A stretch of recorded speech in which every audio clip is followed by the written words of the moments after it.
सरकार ने आज तक कोई कागजात जो है वो प्रिंसिपल अकाउंटेंट जनरल के ऑफिस नहीं पहुंचाया। बोकारो में एसआईटी के जाने और रिपोर्ट देने की अभी तक कोई बात नहीं हुई है। 1.5 महीने बीत गए, कोई रिपोर्ट नहीं हुई। पापोती करने के चक्कर में एक मुख्यमंत्री जेल चले गए और ये कछुए की गति से चल रही है ये जांच।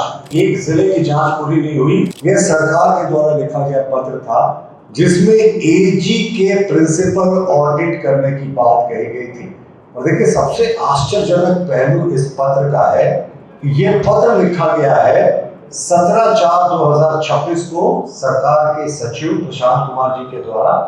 पत्र का लेटर संख्या है 216/2026, यानी 17 तारीख को ये पत्र लिखा गया। उसके बाद प्रिंसिपल अकाउंटेंट जनरल के ऑफिस ने उसी सप्ताह में सरकार को कहा कि आपने प्रिंसिपल ऑडिट करने की बात कही है, लेकिन इस घोटाले से संबंधित जो दस्तावेज है वो आपने उपलब्ध नहीं कराया। सरकार शांत रही, सरकार ने कोई जो है वो दस्तावेज उपलब्ध नहीं कराया। मई में प्रिंसिपल ऑडिट अकाउंटेंट जनरल ने फिर से सरकार को एक रिमाइंडर दिया कि साहब, आप एक तरफ कह रहे हैं कि घोटाले की जांच कीजिए, ट्रेजरी घोटाले की, लेकिन हमारा ऑफिस आपसे कागजात मांग रहा है इस घोटाले से संबंधित, आप अभी भी नहीं दे रहे हैं।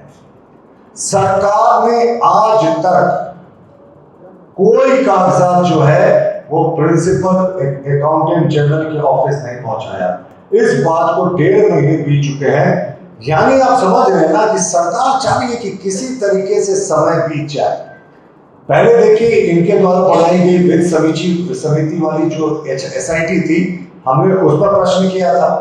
हमारा दूसरा प्रश्न था उत्पाद सचिव के नेतृत्व वाली एसआईटी पे, जिन पे आरोप थे वही एसआईटी के मेंबर थे, जिनसे जांच में सहयोग चाह रहे थे वो DDO, accountant officers, treasury officers, जिलों के, वो तो अपने पद पर बने हुए थे।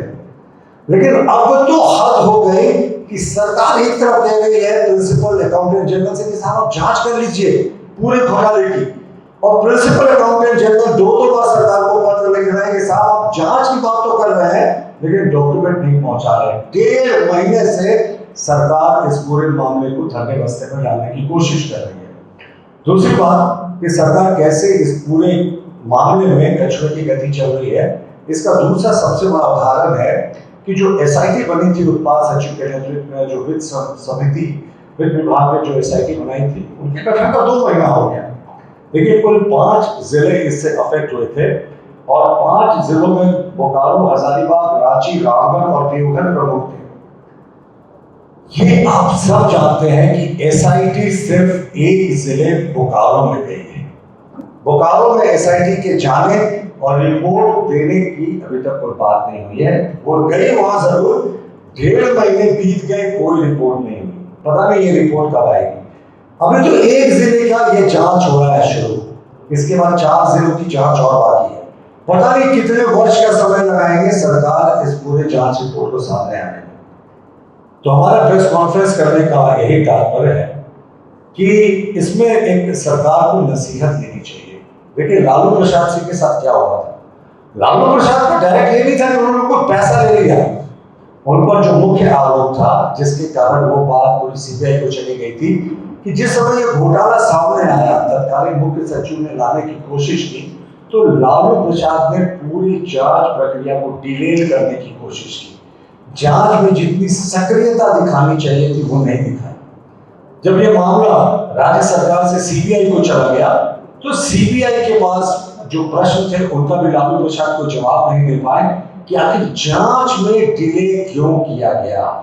और इसी आधार पर उनको कॉन्स्पिरेसी का, उस समय जो सेक्शन 120B होता था, उसके तहत उनको दोषी मानते हुए सजा दिया गया था। 1 नहीं, 2 नहीं, 4-5 केसेस में सजा हुई।